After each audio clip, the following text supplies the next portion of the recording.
This is Trayezim, and you watching Gems in the Rock.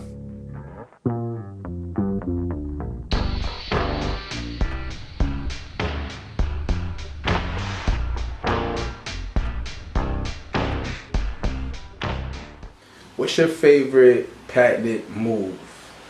Little half hook. Little half hook on the baseline there. I mean, they don't have that. I mean, they still have the move, but you don't see it implemented as much. You know, just kind of hit the guy, kind of little baby hook. I seen Steve Smith, not the hook, but I don't know what move it was, like a little skip. Yeah, you know, develop half spin. Yeah, you know, and you know, it's funny because the physicality of the game made you go to different type of shots that the lack thereof now you don't really need that move. Why? Because ain't nobody really beating on you like that. You know, it doesn't mean that these guys aren't great, because when I look at basketball, you know, as a basketball purist and not a fan, you know, I know a lot of older guys hate me for my opinion, but I believe that LeBron's the best that ever did it. That's what's up. You gotta say your opinion, bro. When I look at the length of his career and the greatness that he sustained, you know, over 17 years, you know, I mean, you would have to be a fool to say something other. I mean, you can't put it on the rings. Why? Because that's a team situation.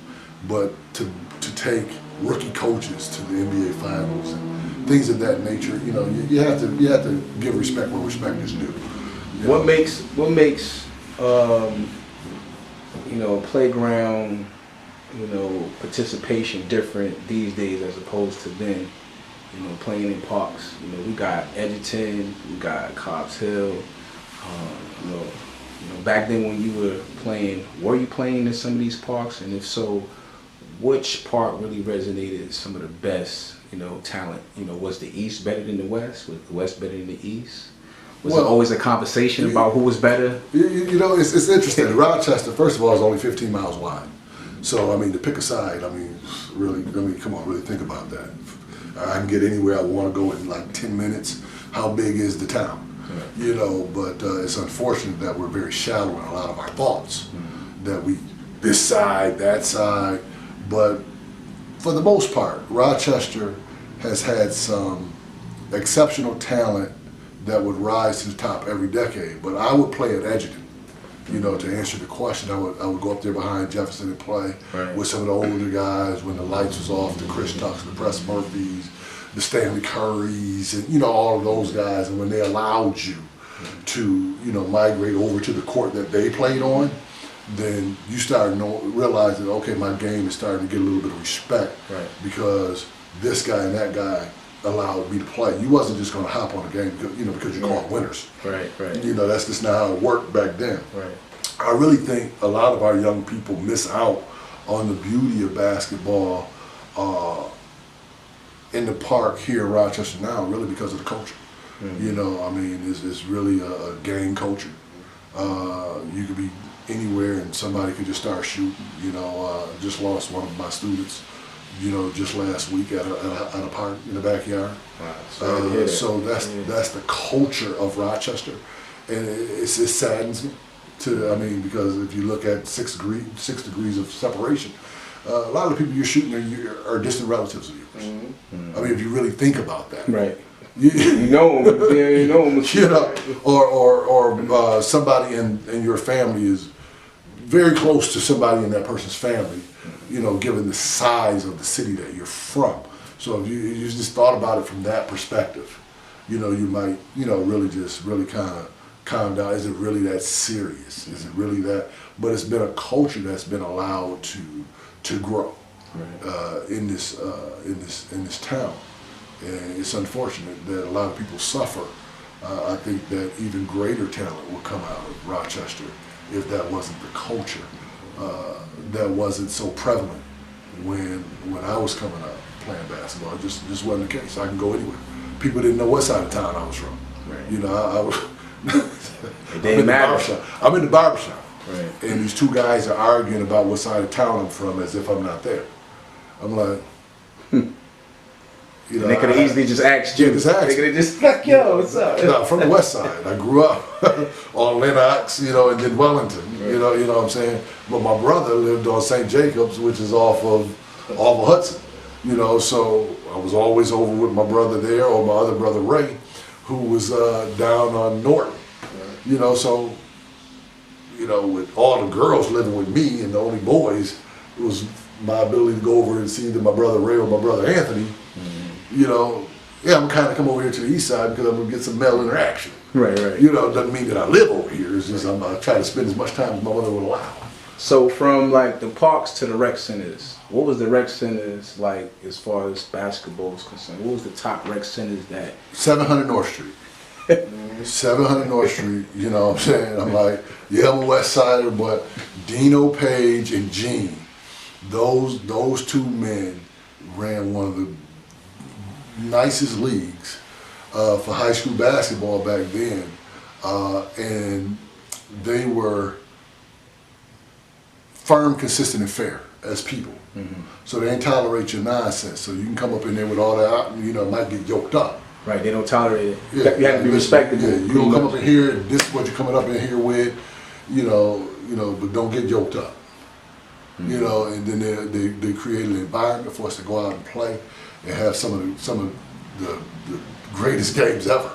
You know, I remember watching, you know, the Trenton Jrs play and the Marcus Davises play. And wow. Matter of fact, you remember Jeff Anderson was doing a heck of a job right now, you know, officiating. Right. He actually was a decent ball. Actually, you gotta give Jeff credit. He was actually a good ball player. Right. You know, in his younger days. What school did he go to? He went to Franklin. You know, we forgive him for that. You know, I mean, everybody can't be an Oriental. You know? Right. You know, I mean, you know. Speaking of, like, you know, gotta blame his parents. You know. Speaking of Franklin, was Franklin one of the schools that was like one of the East's biggest rivals? It was. Franklin and McQuaid would have been, back in the 80s, East's biggest rivals. Mm-hmm. Everybody was coming out all over the town. You know, Franklin was always a formidable foe, you know, with people like Henry Hooks and Marcus Davis, Trenton Jr, Jeff Anderson, Terry Brinkley, God rest his soul, and so many others, Torrey Point Dexter, you know, and Hawkins Collier, you know, so those teams were always stacked. And then on the other side, over at McQuaid, you had your Greg Woodards, your Scott Marsloff, your Drew Hendersons, your John Kellys, you know, over there. So it wasn't like you were going against just one person. You know, they had an actual team. And your city teams back then was a lot stronger than your county teams. You had a couple good county teams back then, but yeah, they couldn't hold a candle, you know, per se. Was Fitch playing with them? Scott, what school? Scott is a little bit. He's at Fairport. He played there. Y'all played against them? We scrimmaged. Okay. We were scrimmaged like, you know, Fairport or Webster back then. I heard Scott Fitch was that dude too. But yeah, his game really evolved when he went to college. Okay. You know, I mean, he was a decent high school ball player. He and Brian Keenan and those guys, you know, decent ball players.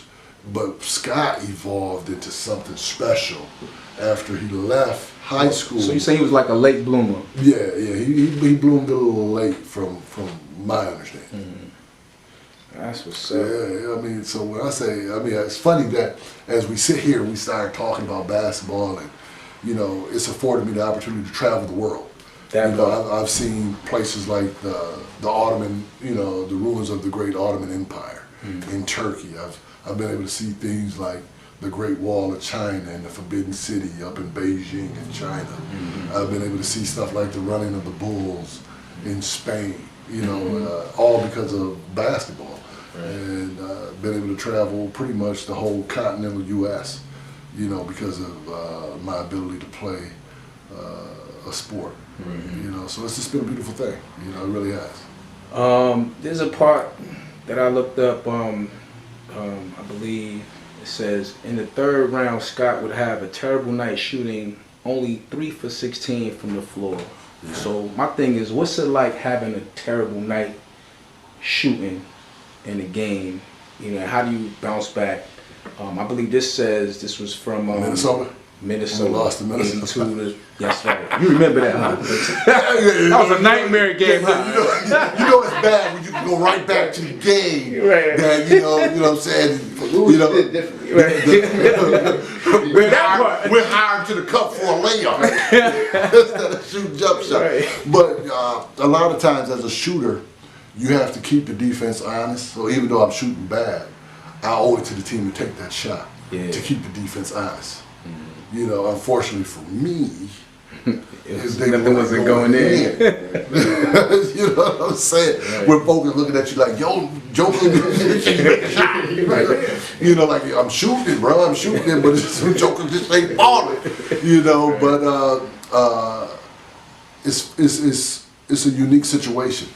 When you look at the Superdome, it's twice the size as the Carrier Dome. The lighting situation is really a football venue, not really a basketball venue. You know, I didn't shoot 3 for 16 in Madison Square Garden. Wow. Okay. What team was you playing against there? You seen up in the garden. With the luck. Nah, you know. There's something about the garden that make anybody feel good, though. You know, you just feel great. Right. You know. But a lot of the lighting. What's it like though, stepping in the garden? Hold on though, don't just walk over, not just playing in the garden. Because anybody that I've heard being interviewed by anybody, even like entertainers, they like it when as soon as I step in the garden, like something about them lights, like you want to perform at your best peak. So was you nervous when you stepped in? Was you like, yo, I'm here in the garden, like well, I don't know how most athletes are, right? But I was always one that didn't want to be embarrassed. You know, so I always played, you know, that you have that nervous energy, like you just ready to perform. You're ready to put on the show. You want to do what it is that you come to do. And in my case, it was basketball. So, if you want to get on the show, Gems in the Rock, just hit me up. Check the email. It's right below. I'll be glad to hit you back. Chop it up. If you want to forward somebody to me, please hit me up. I'll do some research and do the best that I can. And we're going to get the stories going. So, holla at your boy. Peace.